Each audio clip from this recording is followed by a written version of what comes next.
الحمد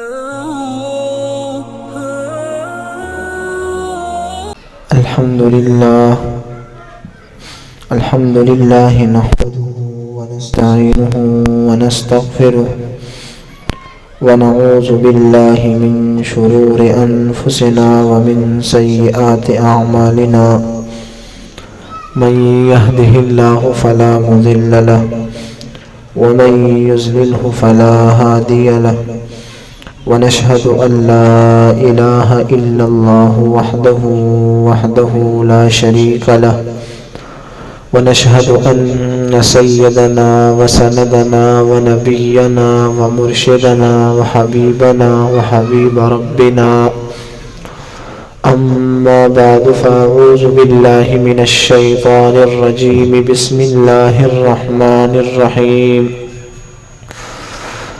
قال الله تبارك وتعالى في الكلام المجيد والفرقان الحميد اهدنا الصراط المستقيم وقال الله تبارك وتعالى في الكلام المجيد ولا تقربا هذه الشجرة فتكونا من الظالمين وقال الله تبارك وتعالى في الكلام المجيد ربنا ظلمنا أنفسنا وإن لم تغفر لنا وترحمنا لنكونن من الخاسرين وقال النبي صلى الله عليه وسلم من تمسك بسنتي عند فساد أمتي فله أجر 100 شهيد وقال النبي صلى الله عليه وسلم عليكم بسنتي وسنة الخلفاء الراشدين المهديين أو كما قال عليه الصلاة والسلام۔ میرے انتہائی واجب الاحترام قابل تحریم عزیز مسلمان بھائیوں، ہماری آج کی نشست اصلاحی مجلس کے حوالے سے ہے۔ ہر اتوار بعد نماز عشاء اپنی عادت کے مطابق آپ کے اس خانقاہ میں اصلاحی مجلس ہوا کرتا ہے، تو آج بھی اسی عادت کو برقرار رکھتے ہوئے، اسی معمول کو برقرار رکھتے ہوئے آپ کے سامنے اللہ رب العزت کی توفیق سے حاضری نصیب ہوئی ہے۔ آپ کی خدمت میں قرآن مجید سے 3 آیت کریمہ تلاوت کی ہے اور احادیث مبارک میں سے 2 حدیثیں تلاوت کی ہے۔ دونوں قرآن اور حدیث کی روشنی میں صرف 2 باتیں آپ کے سامنے رکھوں گا۔ پہلی بات، گناہ کرنے کے بعد انسان کا مزاج کون سا ہونا چاہیے۔ دوسری بات، صراط مستقیم کا معنی کیا ہے۔ سورۃ الفاتحہ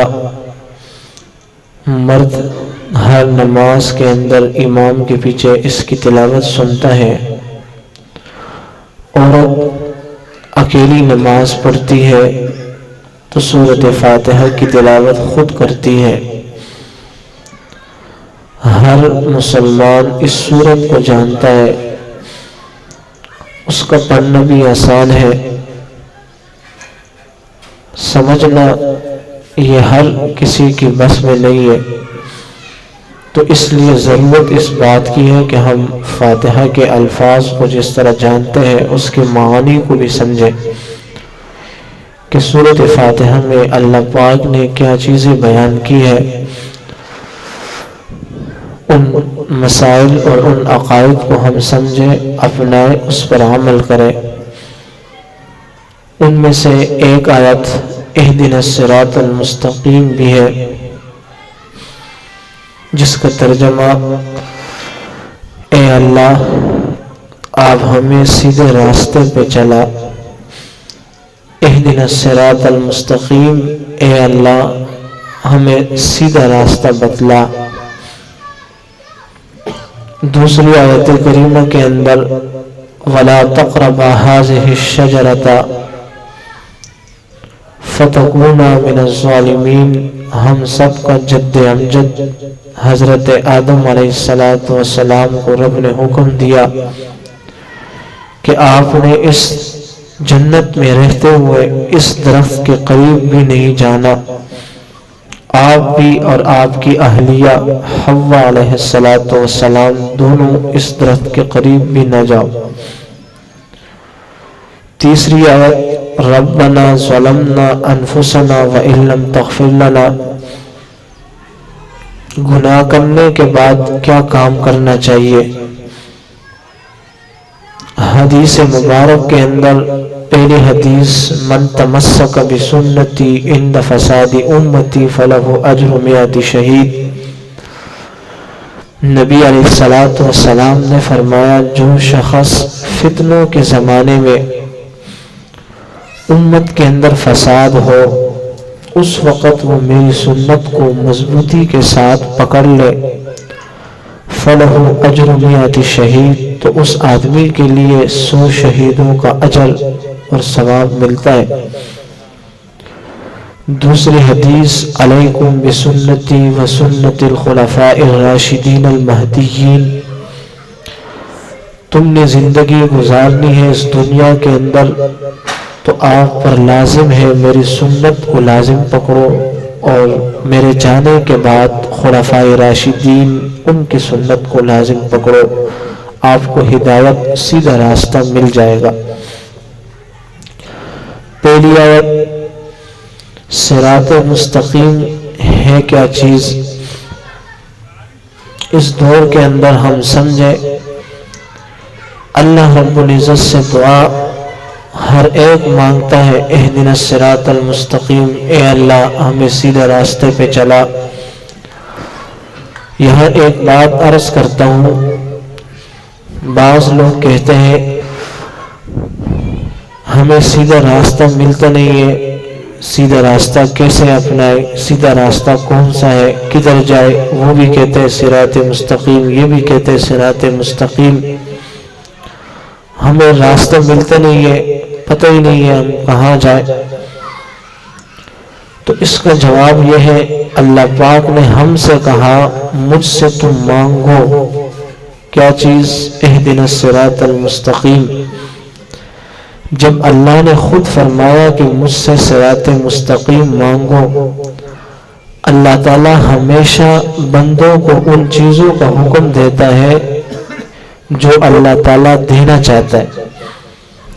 اللہ تعالیٰ کبھی ایسا حکم نہیں دیتا بندوں کو کہ جو اللہ تعالیٰ نہ دینا چاہے اور بندے سے کہے مانگو، یہ کبھی نہیں ہوگا، نہ ہوا ہے۔ ہاں، اللہ تعالیٰ جو چیز دینا چاہتا ہے اسی چیز کا حکم دیتا ہے کہ یہ مجھ سے مانگو۔ میں اولاد دینا چاہتا ہوں، آپ مجھ سے مانگو، رزق میرے ہاتھ میں ہے لہٰذا مجھ سے رزق مانگو۔ جتنے بھی آپ دیکھتے ہیں جو چیزیں اللہ تعالیٰ بندوں کو دینا چاہتا ہے تو وہاں حکم ہے کہ مجھ سے مانگو، میں آپ کا رب ہوں۔ تو صراط مستقیم کے بارے میں رب نے فرمایا کہ میں یہ دینا چاہتا ہوں، آپ ذرا مانگیں۔ تو یہ بات کہنا کہ بھئی ہمیں ملتا نہیں ہے، کیسے ہم سیدھا راستہ اپنائیں، یہ آپ اعتراض اللہ پہ کر رہے ہیں۔ اللہ نے خود فرمایا کہ مجھ سے صراط مستقیم مانگو۔ اب ہم سمجھیں کہ صراط مستقیم کا معنی کیا ہے؟ دو باتیں الگ الگ ہیں۔ صراط مستقیم کا معنی، نمبر 2، صراط مستقیم والے کون ہیں، صراط مستقیم پر کون ہے۔ پہلا ہم معنی سمجھیں کہ صراط مستقیم کسے کہتے ہیں۔ اردو کے اندر بھی 3 الفاظ استعمال ہوتے ہیں، شریعت کے اندر بھی 3 الفاظ استعمال ہوتے ہیں، لغت کے اندر بھی 3 الفاظ استعمال ہوتے ہیں۔ ہم اردو میں کہتے ہیں یہ چیز حد سے بڑھ گئی، اردو میں ہم کہتے ہیں یہ چیز حد سے نیچے آ گئی، اردو میں ہم کہتے ہیں یہ چیز اپنے حد پہ ہے۔ لغت میں ہم کہتے ہیں یہ چیز حد سے بڑھ گئی، اس کو ہم لغت میں کہیں گے عربی کے اندر افراط۔ یہ چیز حد سے نیچے آ گئی، اس کو ہم عربی میں کہتے ہیں تفریط۔ ہم کہتے ہیں اردو میں حد پہ رہو، اعتدال والا بنو، اس کو عربی کے اندر کہتے ہیں اعتدال۔ شریعت کے اندر یہ تین الفاظ کیسے استعمال ہوتا ہے؟ جب ہم کہتے ہیں اردو میں یہ چیز حد سے تجاوز کر گئی، تو شریعت میں کہتے ہیں اس نے بدعت کیا۔ جب ہم کہتے ہیں یہ چیز حد سے نیچے آ گیا، تو شریعت میں ہم کہتے ہیں اس نے دین کے اندر الحاد کیا۔ جب ہم کہتے ہیں یہ آدمی حد پہ ہے، تو ہم شریعت میں کہتے ہیں یہ چیز سنت والا ہے۔ یہ چیز، آپ بات کو سمجھیں، میں اب خطابت کے انداز میں گفتگو نہیں کروں گا، صرف بات کو سمجھاؤں گا۔ یوں سمجھو کہ سبق درس چل رہا ہے، آپ صراط مستقیم کو سمجھیں۔ صراط مستقیم چیز حد سے بڑھیا نہیں ہے، چیز حد سے نیچے آیا تب بھی صراط مستقیم نہیں ہے۔ چیز حد پہ رہ گئی تو کہتے ہیں صراط مستقیم والا۔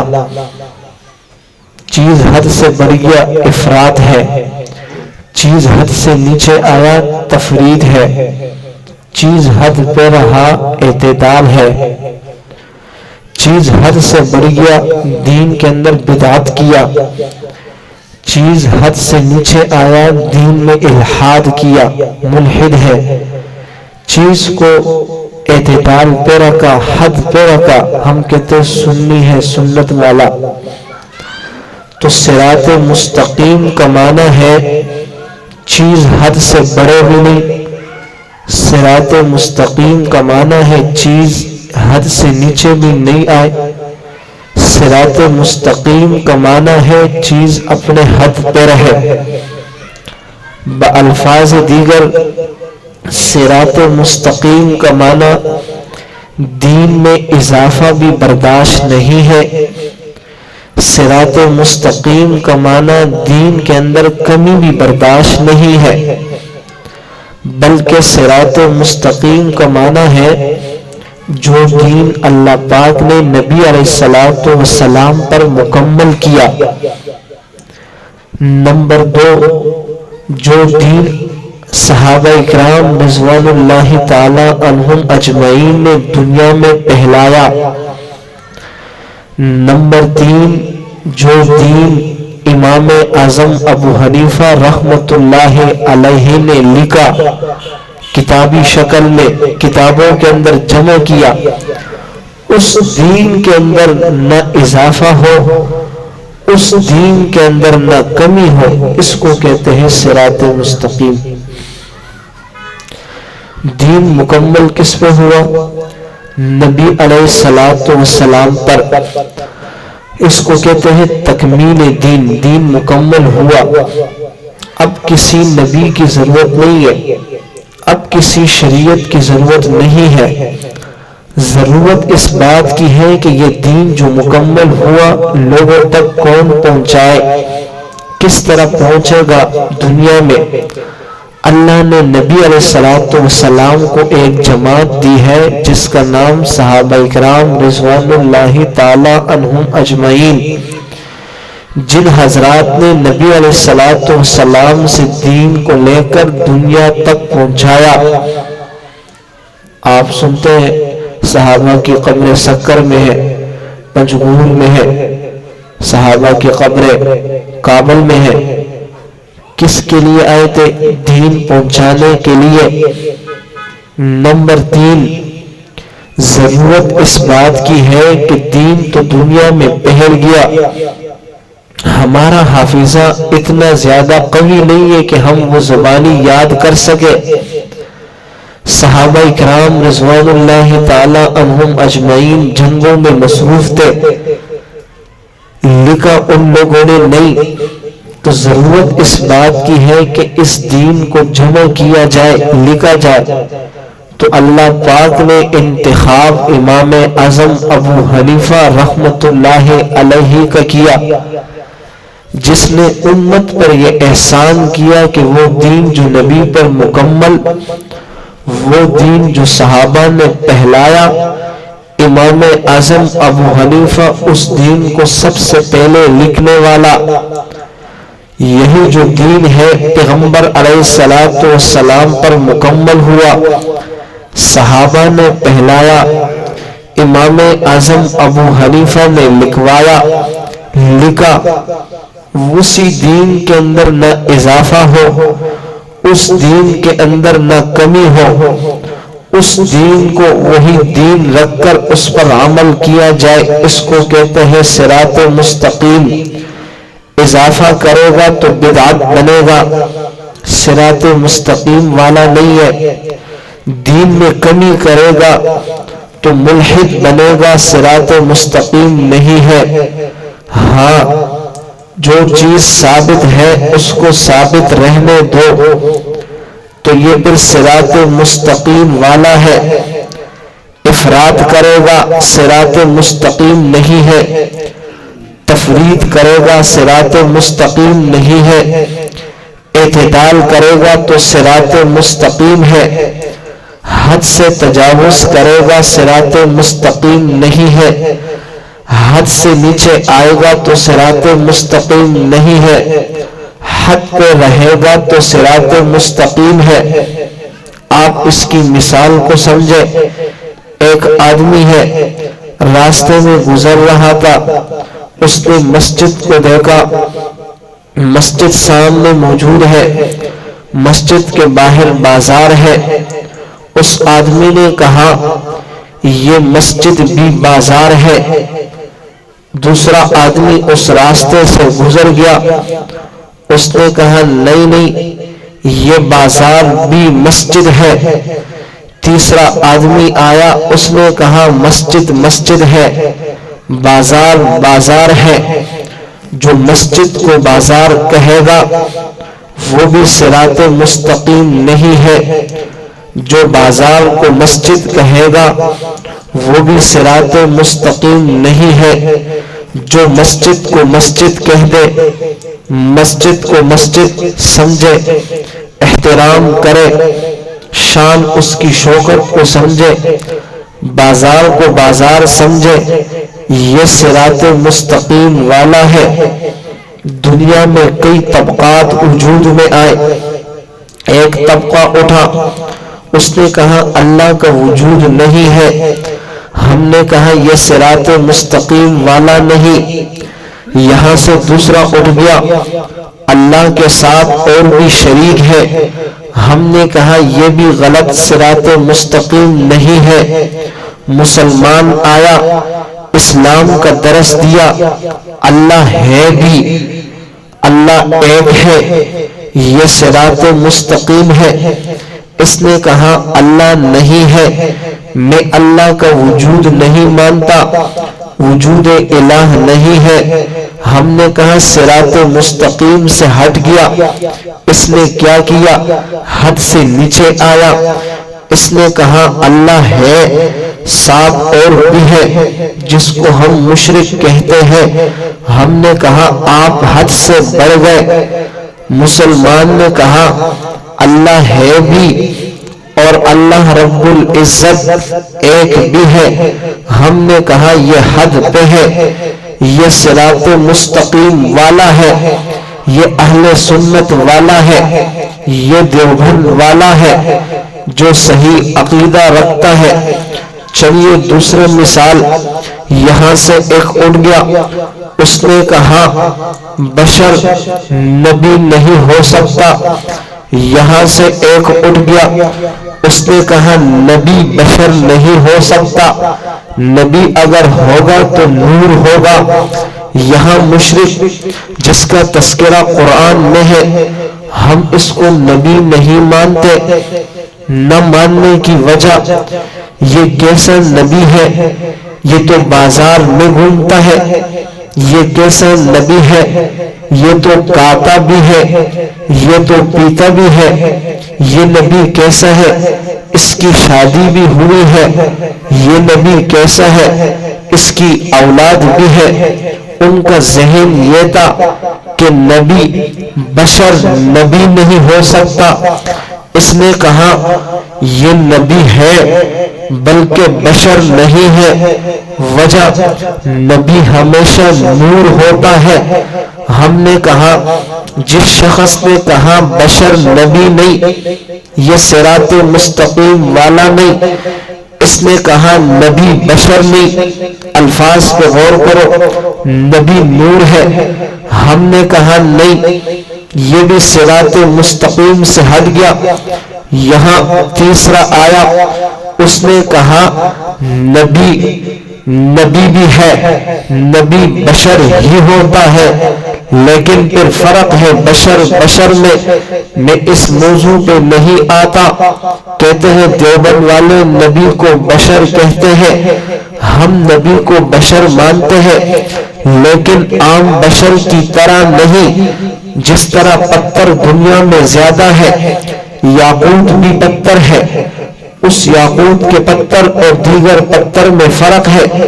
پانی آپ کے علاقے میں بھی ہے، پانی ابھی زمزم کا بھی ہے، تو ابھی زمزم کا پانی تمہارے علاقے کے پانی میں فرق ہے یا نہیں ہے؟ ہے آسمان اور زمین کا۔ کہاں ابھی زمزم کا پانی، اس کے فضائل، کہاں آپ کے علاقے کا پانی، دونوں میں فرق ہے۔ اسی طرح میں بھی بشر، تم بھی بشر، نبی بھی بشر، لیکن بشر میں فرق ہے۔ آپ اپنے جسم کو دیکھو، بشر ہے، آپ کی پیدائش ہو گئی تو گھر کے اندر بدبو آ گئی، نبی پیدا ہوا تو گھر میں خوشبو آ گئی۔ یہ کیسا بشر ہے، میں کیسے دونوں کو برابر سمجھوں؟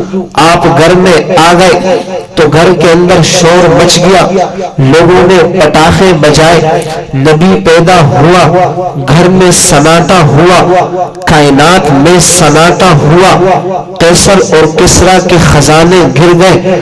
نبی بشر ہے، لیکن بشریت میں فرق ہے۔ آپ بشر، وہ سید البشر، آپ بشر، وہ تو امام البشر، میں دونوں کو برابر کیسے سمجھوں؟ بہرحال جو موضوع میں بیان کر رہا تھا، اس نے کہا بشر نبی نہیں، صراط مستقیم والا نہیں، اس نے کہا نبی بشر نہیں، نور ہے۔ ہم نے کہا نہیں، نبی بشر ہی ہوتا ہے، بشر بھی نبی ہے اور نبی بھی بشر ہے، تو یہ صراط مستقیم والا ہے۔ تیسرا عقیدہ ایک یہاں سے اٹھ گیا، اس نے کہا نبی نہیں مانتا، یہاں سے دوسرا اٹھ گیا، میں نبی کو بھی مانتا ہوں، لیکن اس کے بعد دوسرے نبی کو بھی نعوذ باللہ غلام مرزا قادیانی کو بھی مانتا ہوں۔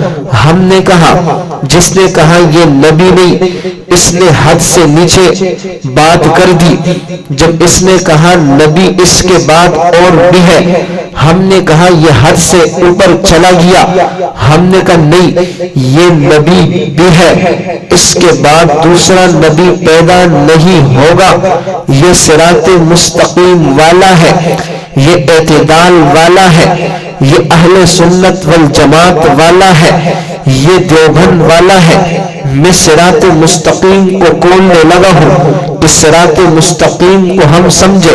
چلیے ایک اور مثال بھی ذہن نشین کر لے۔ صراط مستقیم کا معنی اعتدال پہ رہے، صراط مستقیم کا معنی حد پہ رہے، صراط مستقیم کا معنی اضافہ بھی نہیں، صراط مستقیم کا معنی کمی بھی نہیں، صراط مستقیم کا معنی بدعت بھی نہیں، صراط مستقیم کا معنی دین میں الحاد بھی نہیں، بلکہ صراط مستقیم نام ہے، سنت والا صراط مستقیم نام ہے، اعتدال والا صراط مستقیم نام ہے، حد پہ رہنے والا۔ یہاں ایک اٹھ گیا، اس نے کہا کوئی نبی معصوم نہیں ہے، یہاں سے دوسرا اٹھ گیا، اس نے کہا نبی بھی معصوم ہے، توجہ کرنا، نبی بھی معصوم ہے، نبی کے بعد 12 امام وہ بھی معصوم ہے۔ ہم نے کہا جس شخص نے کہا نبی کوئی نبی معصوم نہیں، یہ حد سے نیچے آ گیا، اس نے تفرید کر لی، اس نے دین میں کمی کر دی، اس نے الحاد کر دیا، صراط مستقیم کو چھوڑ دیا۔ اس نے کہا ہاں نبی بھی معصوم ہوتا ہے، نبی کے بعد 12 امام بھی معصوم ہے۔ ہم نے کہا اس نے تجاوز کر دیا، اس نے دین میں افراط کر دیا، یہ حد سے اوپر چلا گیا، اس نے بدعت کر دیا۔ تیسرا آدمی اٹھ گیا، اس نے کہا معصوم صرف انبیاء ہے، معصوم صرف نبی ہوتا ہے، 12 انبیاء معصوم نہیں ہے۔ ہم نے کہا یہی صراط مستقیم والا ہے۔ ہم نے کہا جو نبی کو معصوم سمجھے، نبی کے علاوہ کسی کو معصوم نہیں سمجھے، یہی اعتدال والا ہے۔ ہم نے کہا جو نبی کو معصوم سمجھے، نبی کے علاوہ کسی کو معصوم نہ سمجھے، یہی سنت والا ہے، یہی اعتدال والا ہے، یہی دیوبند والا ہے۔ چلیے بات چلی گئی نبی کے معصوم ہونے پر۔ ہم نے کہا نبی معصوم ہے، معصوم کا معنی کیا ہے؟ یہ ہمارا عقیدہ ہے، عقیدہ بھی آدمی سمجھے، عقیدہ لوگوں کو سمجھائے۔ خانقاہ کے اندر جس طرح اعمال کی اصلاح ضروری ہے، اس سے بڑھ کر عقیدے کی اصلاح بھی ضروری ہے، اور بنیادی چیز عقیدہ ہے۔ عقیدہ ٹھیک ہے تو جنت میں چلا جائے گا، عقیدہ تیرا خراب ہے تو جنت جانے کی امید مت رکھو۔ اور یہ میں نہیں کہتا، رب کا قرآن کہتا ہے ان الذین کذبوا بآیاتنا واستکبروا عنہا لا يدخلون الجنت حتی یلج الجمل فی سم الخیاط۔ جس کا عقیدہ خراب ہے اور وہ امید رکھے کہ میں جنت میں جاؤں گا، یہ ایسا ہے جیسے آدمی ذہن بنا دے کہ میں سوئی کے ناطے میں، سوئی کے سوراخ میں اونٹ کو داخل کروں گا۔ جس طرح اونٹ سوئی کے ناطے میں، سوئی کے چھوٹے سے سوراخ میں داخل ہو سکتا ہے؟ نہیں، اونٹ کو جس طرح سوئی کے چھوٹے سوراخ میں تم داخل نہیں کر سکتا۔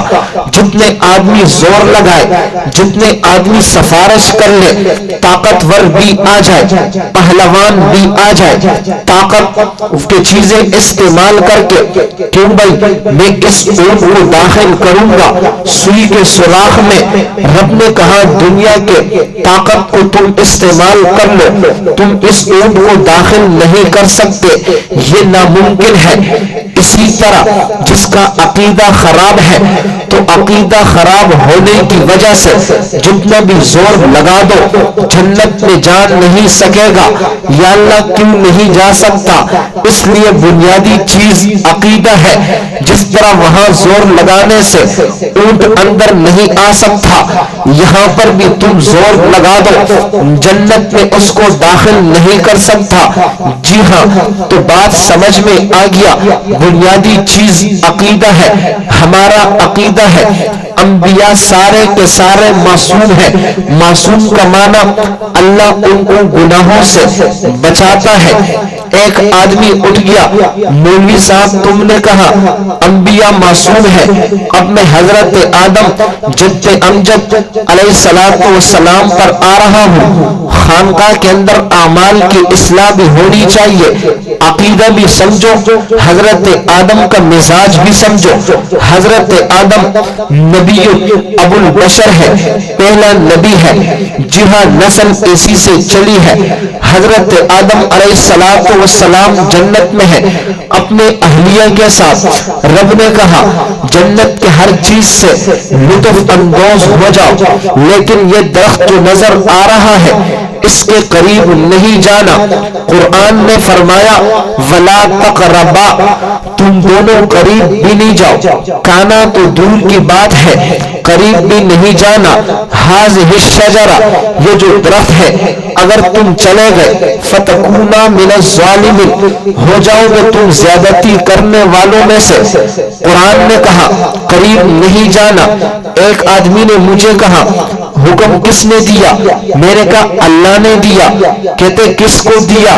میں نے کہا حضرت آدم علیہ السلام کو دیا۔ نبی ہے؟ جی ہاں نبی ہے۔ پہلا نبی ہے؟ جی ہاں پہلا نبی ہے۔ ابو البشر اس کو کہتے ہیں؟ ہم نے کہا جی ہاں، ابو البشر حضرت آدم کو کہتے ہیں۔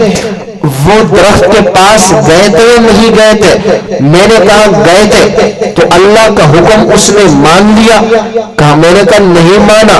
جب اللہ کا حکم کوئی نہیں مانے اس کو کیا کہتے ہیں؟ اس کو تو گناہ کہتے ہیں۔ تو نبی سے تو گناہ ہو گیا، تم کہتے نبی معصوم ہے۔ ایک طرف عقیدہ ہے کہ نبی گناہ نہیں کرتا، معصوم ہے، دوسری طرف کہتے ہیں اللہ کا حکم نہیں مانا، درخت کے قریب چلے گئے۔ میں نے کہا آپ نے اس آیت کو سمجھا نہیں ہے۔ ولا تقربا هذه الشجرة فتكونا من الظالمين، رب نے منع کیا۔ حضرت آدم علیہ السلام اس درخت کے قریب چلے گئے۔ یہ گناہ نہیں ہے، اس کو ہم گناہ نہیں کہتے۔ کہتے کیوں گناہ نہیں ہے؟ میں نے کہا گناہ اس لیے نہیں ہے، اس کو ہم خطا کہیں گے۔ خطا اور گناہ میں فرق ہے۔ یہاں آدم سے گناہ نہیں، خطا ہو گیا۔ کہتے کیا دلیل ہے؟ میں نے کہا آپ کے پاس دلیل کیا ہے؟ تم کہتے گناہ ہے۔ اس نے کہا گناہ اس لیے ہے کہ رب نے حضرت آدم کو ڈانٹا ہے کہ اے آدم آپ درخت کے قریب چلے گئے، لہذا تم اس جنت کو ابھی چھوڑ دو، دنیا میں چلے جاؤ، اپنی بیوی کو بھی ساتھ لے کر اس جنت سے نکل جا، فخرج منہا، یہاں سے نکل جائیے۔ قرآن کے اندر یہ آیت موجود ہے۔ جب رب نے ڈانٹا ہے تو اس سے پتہ چل گیا اس نے گناہ کیا تھا۔ ڈانٹنا یہ گناہ پر دلیل ہے۔ اگر گناہ نہیں ہوتا رب اس کو ڈانٹے نہیں۔ میں نے کہا آپ کی یہ دلیل بھی ٹھیک نہیں ہے، اس لیے میں ایک مثال دینے لگا ہوں، عقیدہ بھی صاف ہو جائے گا، جواب بھی آ جائے گا۔ آپ مجھے یہ بتاؤ، آپ کے گھر میں ایک بچہ ہے، آپ نے بچے کو بلوایا، بلوانے کے بعد گھر میں مہمان بھی آئے تھے، آپ نے بچے کے ہاتھ میں پیسہ دیا کہ بچہ یہ 500 روپیہ کا نوٹ ہے، آپ اس کو لے کر بازار میں چلے جاؤ۔ نمبر 1 وہاں سے آپ نے خریدنا ہے، 1 کلو دہی لانا ہے۔ نمبر 2 آپ نے بازار سے آلو لینا ہے۔ نمبر 3 آپ نے 1 کلو پیاز بھی خریدنا ہے۔ نمبر 4 آپ نے ادرک بھی لینا ہے۔ نمبر 5 آپ نے سبز پودینہ بھی لینا ہے۔ آخر میں مجھے اسی لوڈ بھی کرنا ہے۔ یہ چیزیں آپ نے 6 بتا کر بچے کے ہاتھ میں پیسہ دیا، بچہ بازار آ گیا، اس نے دہی کے دکان سے دہی لے لی۔ نمبر 2 پیاز بھی خریدا، لیکن جب ادرک کی باری آئی اس نے سوچا کہ مجھے باپ نے کیا بتایا تھا، اس نے ادرک کی جگہ کسی اور سبزی کو اٹھا لیا، کسی اور سبزی کو لیا، اس کی جگہ لہسن کو لیا، باقی چیزیں لا کر کسی لوٹ میں ڈال دیا۔ گھر میں آیا، ابو کے سامنے چیزیں رکھ دی، مہمان آئے تھے، چٹنی بنانی تھی، اس نے کہا بچہ کیا لایا ہے؟ ابو آپ نے جو چیزیں بتائی تھی، نمبر 1 اس میں آپ نے دہی، یہ دہی ہے۔ نمبر 2 پیاز بھی لایا ہے۔ ابو نے پرچی دیکھا کہ میں نے یہ چیزیں بتایا تھا۔ ادرک، کہا ادرک تو نہیں ہے، اس میں تو لہسن ہے۔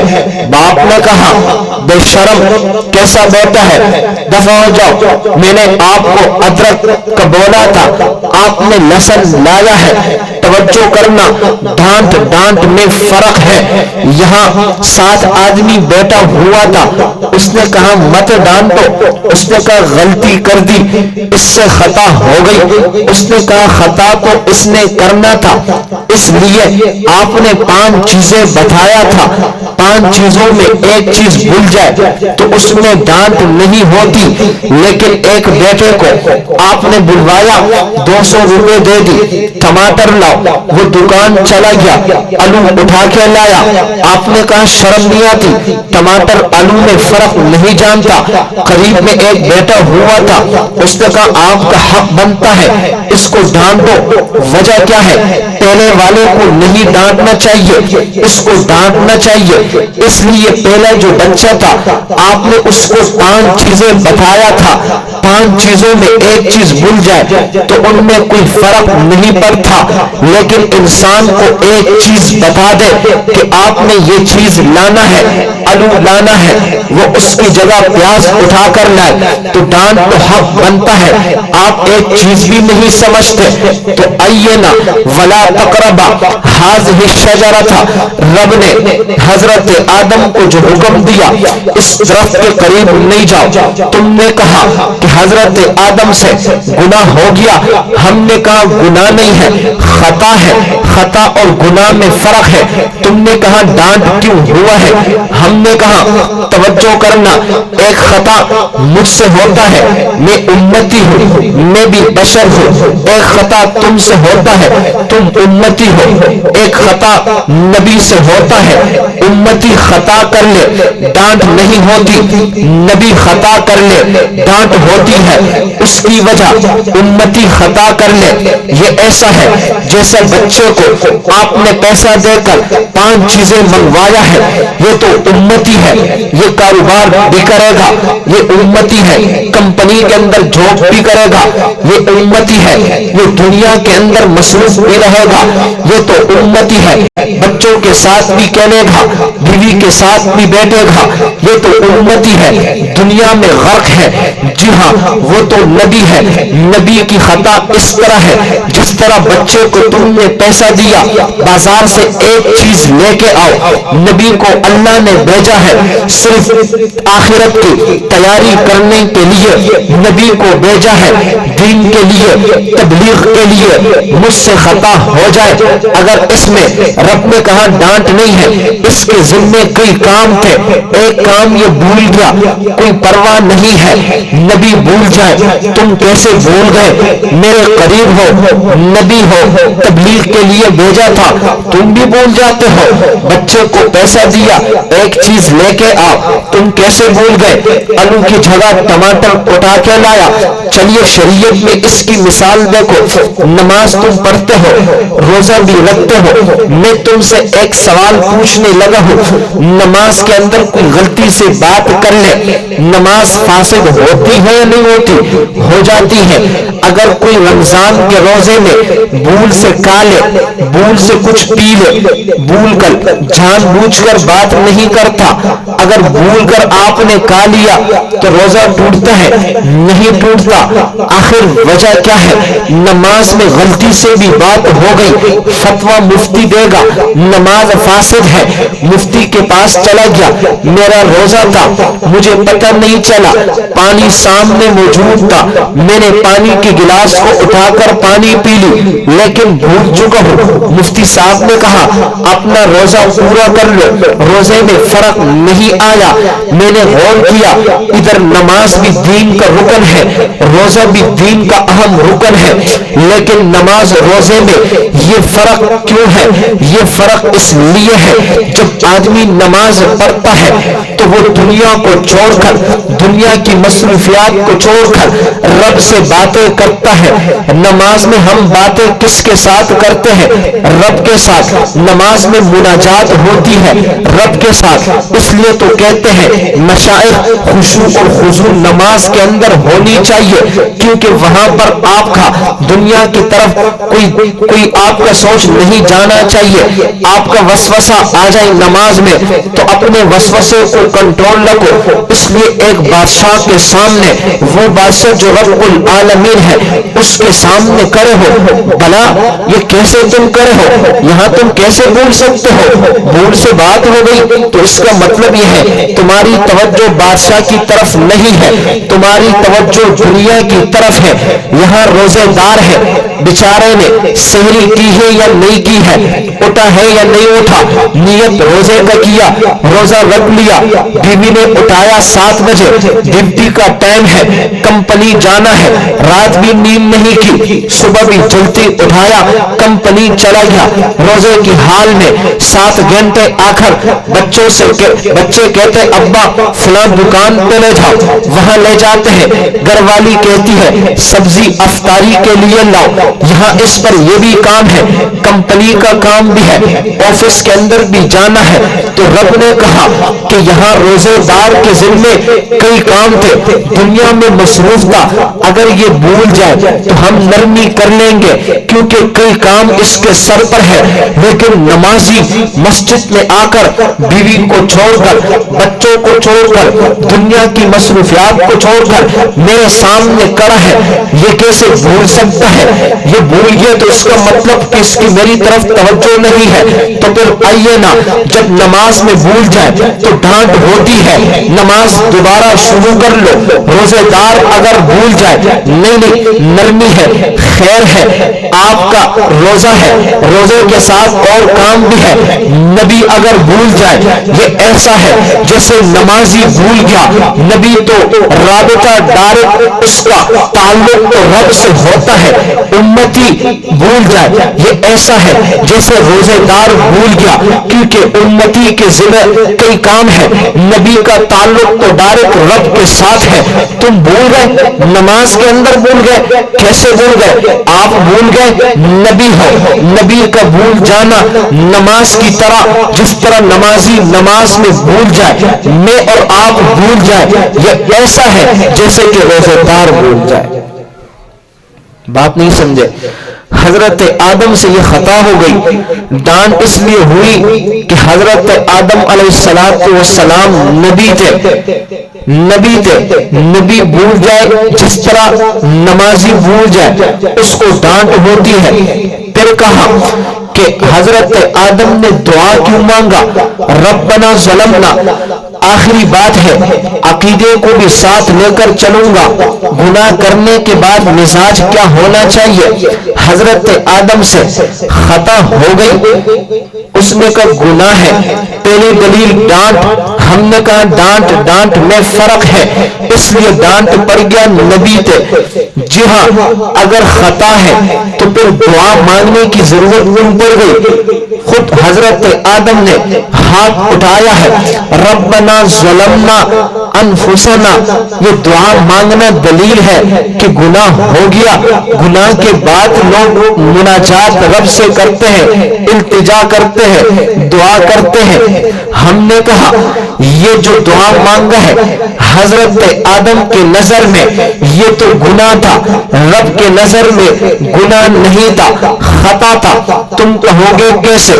میں نے کہا آپ نے شاگرد کو بول دیا ایک گلاس پانی لاؤ، اس میں پانی اٹھا کر شیشے کے گلاس میں اٹھا لیا، پانی لا رہا تھا، راستے میں کوئی پتھر آیا، پتھر آنے کے بعد اس نے ایک دھکا کھا کر خود بھی گرا، گلاس بھی شیشے کا تھا، گلاس بھی گر کر شیشے والے گلاس ٹوٹ گیا۔ استاد جی قریب آیا، پانی کدھر ہے؟ استاد جی معاف کر لے، کیوں بھائی؟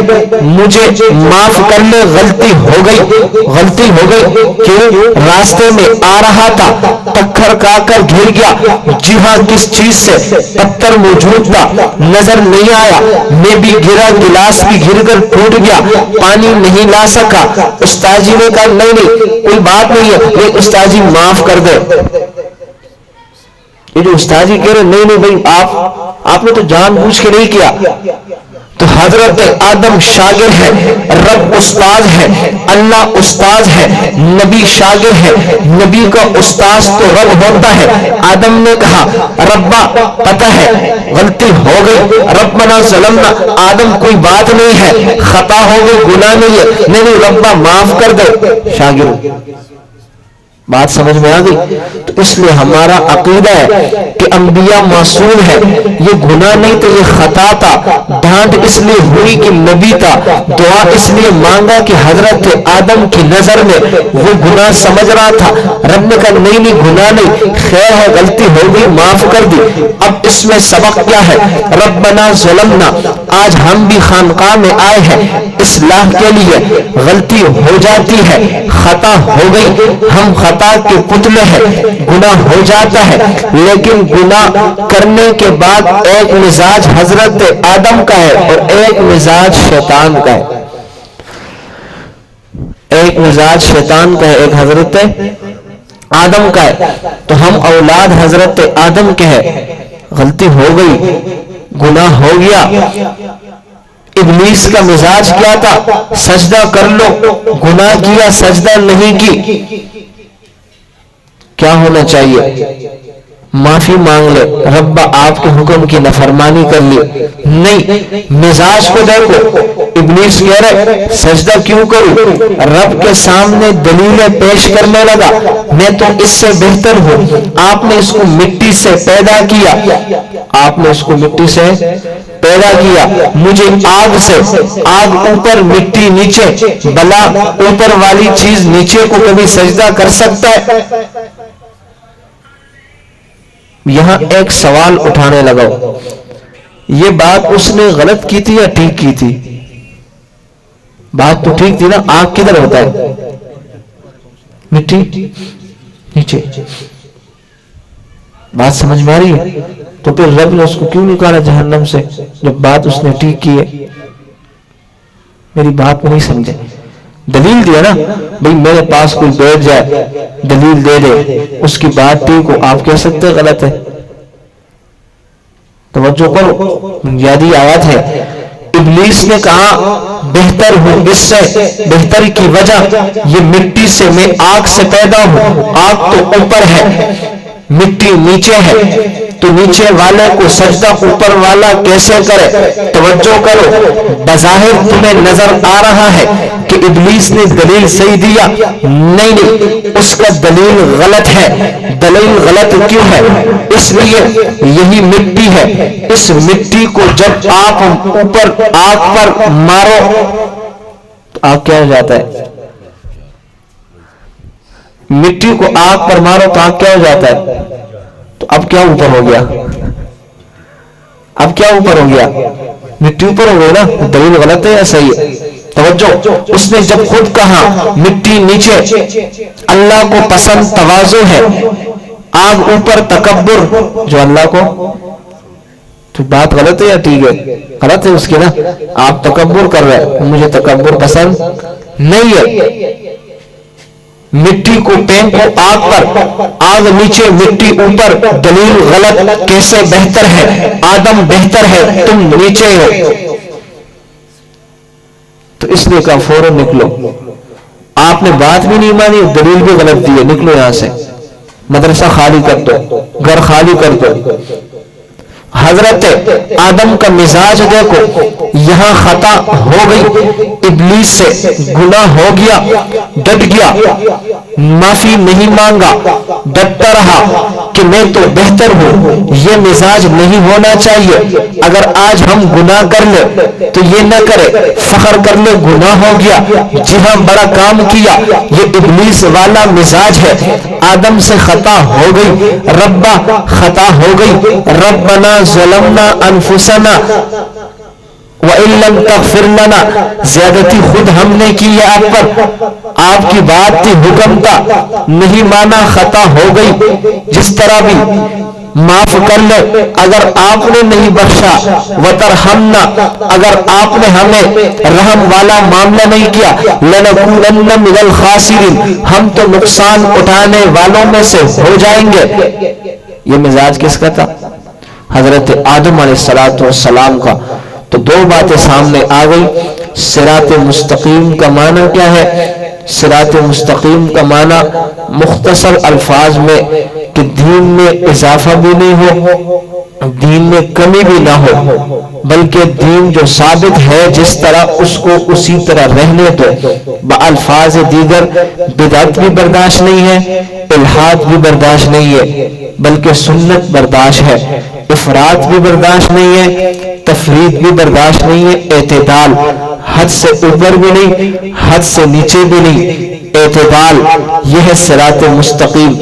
دوسری بات بیان کا خلاصہ، گناہ ہو جاتا ہے، ہم بشر ہے، بشر کا تقاضا یہ، جس طرح پچھلے اتوار کہا تھا فَأَلْهَمَهَا فُجُورَهَا وَتَقْوَاهَا، ہمارے اندر دونوں قسم کے مادے ہیں، فجر گناہ کا بھی ہے، تقویٰ کا بھی ہے، لیکن گناہ ہو گیا اب اس پر ڈٹنا چاہیے نہیں۔ ہمارا جد امجد حضرت آدم علیہ السلام کی سیرت کو دیکھ لے، ہم ان کے نسل سے ہے، وہ ہمارا باپ ہے، سب انسانوں کا خطا ہوگی، گناہ ہم سے ہو جائے تو پھر اس کے بعد رب کی طرف رجوع کر لے، توبہ کر لے، استغفار کر لے۔ اور خانقاہ کے اندر یہی چیز سکھائی جاتی ہے کہ گناہوں سے بچ جانا، اللہ کی طرف رجوع کرنا، اللہ کی طرف متوجہ ہونا، جو حضرت آدم علیہ السلام کا مزاج ہے۔ اللہ پاک ہم سب کو جو کچھ سنا اور پڑھا، آپ لوگوں نے سنا، جو بیان کیا، اس پر عمل کرنے کی توفیق عطا فرمائے۔ وما علینا الا البلاغ المبین۔